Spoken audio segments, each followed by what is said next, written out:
You wake up early, determined to change. You sip your coffee, check your notes, and set your intentions. You tell yourself, "Today, I will speak clearly. I will set boundaries. I will act like the person I want to become." And almost immediately, a strange sensation rises. You feel fake.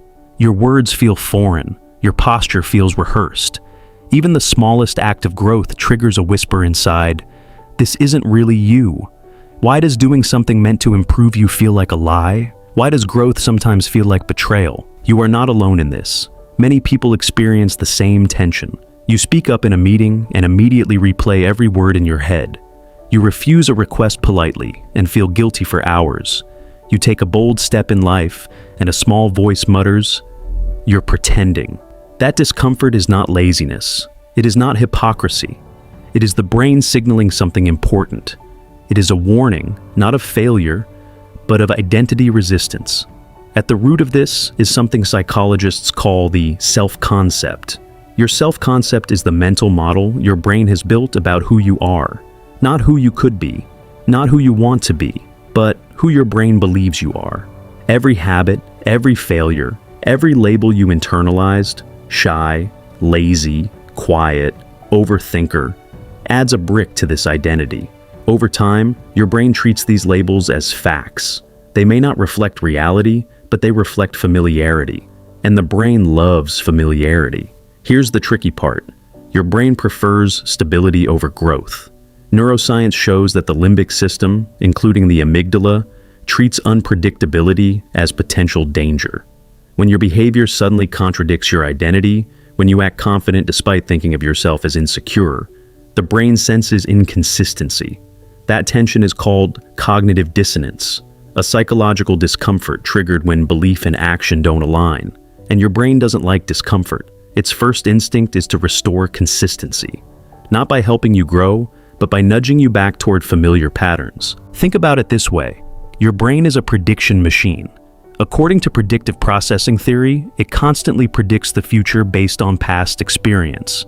It builds models of the world and of you. Imagine your brain as a GPS. For years, it has mapped routes, the highway of procrastination, the street of self-doubt, the alley of people-pleasing. You know these roads so well you can navigate them in the dark. Now you step onto a new path: assertiveness, consistency, self-respect. The GPS recalculates. Unknown route ahead. That recalculation triggers alarm. That alarm feels like fakeness. But it is only a signal. You are moving outside what the brain considers familiar. Another piece of the puzzle is emotional lag. Behavioral activation therapy teaches that action often precedes feeling. You act confident before you feel it. You follow a routine before it feels natural. You assert yourself before you trust it. And during this lag, you feel awkward. You feel fake. You feel like you're acting. But your nervous system is simply recalibrating. Like installing a software update, the system works in the background before the changes are fully visible. That discomfort is the sign of real growth and progress. And then there is the ego, the organizing center of identity. Your ego thrives on coherence. When you act differently too quickly, the ego feels fragmented. That fragmentation manifests as self-criticism, doubt, and the subtle voice saying, "You're not really this person." It is a defense mechanism, not judgment. The brain would rather you remain consistent and safe than unpredictably evolve. Here's a metaphor that helps. Imagine your identity as a house. For years, you have lived in certain rooms. The room of caution, the room of self-doubt, the room of shrinking yourself. Each room is familiar. You can navigate in the dark. Now you discover a new room: assertiveness, self-respect, quiet confidence. It belongs to the same house, but it feels unfamiliar.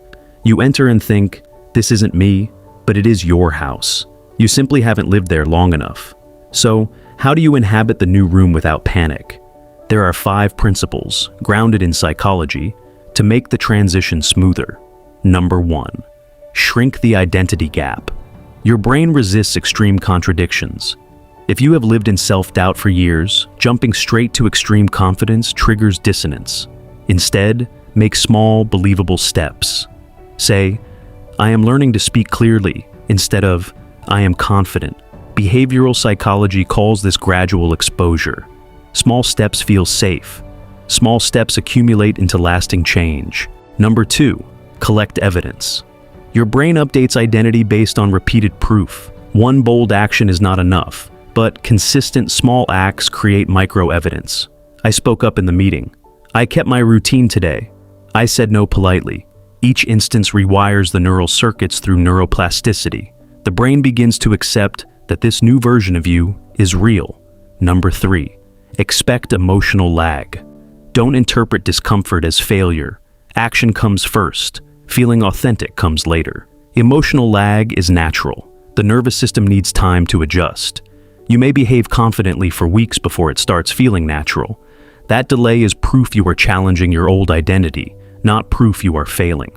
Number 4, separate practice from identity. Confidence, assertiveness, and discipline are skills, not fixed traits. A musician practices scales long before playing expressively. Similarly, you practice new behaviors before feeling natural. Repetition precedes identity. Authenticity is the byproduct of sustained practice, not a prerequisite. Number 5, pause and reflect. Include subtle self-awareness moments. After taking action, notice how your body and mind respond without judgment.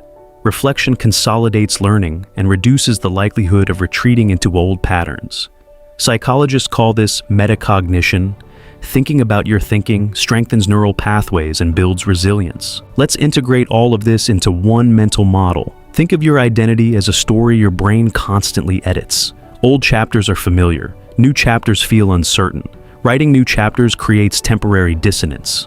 The story may feel inconsistent, awkward, or forced. But as you add more pages, your brain updates its model. Eventually, the new chapter feels ordinary. The room in the house becomes familiar. Your GPS recalculates until the path feels automatic. You are not betraying yourself by changing. You are updating outdated predictions. Growth always feels artificial before it feels natural, because authenticity is simply the result of practiced, repeated behavior. You were never fake. You were simply ahead of your brain's internal map. Next time you feel fake while improving, pause. Don't judge it. Ask yourself quietly, am I living in a room I haven't inhabited yet? Let your brain recalibrate. Let repetition consolidate the new self. Let the story of who you are expand. Eventually, the room will feel ordinary, and the behavior will feel natural. You will act confidently without thinking. You will follow your routines without anxiety. You will speak your mind without guilt. That is integration. That is real growth. That is your identity catching up to your behavior. If you notice this feeling today, comment below. Share the room you are inhabiting. Your experience may be exactly what someone else needs to hear. And remember, discomfort is the sign of expansion. You are not fake. You are becoming. You are early. And being early is the first step to being fully real.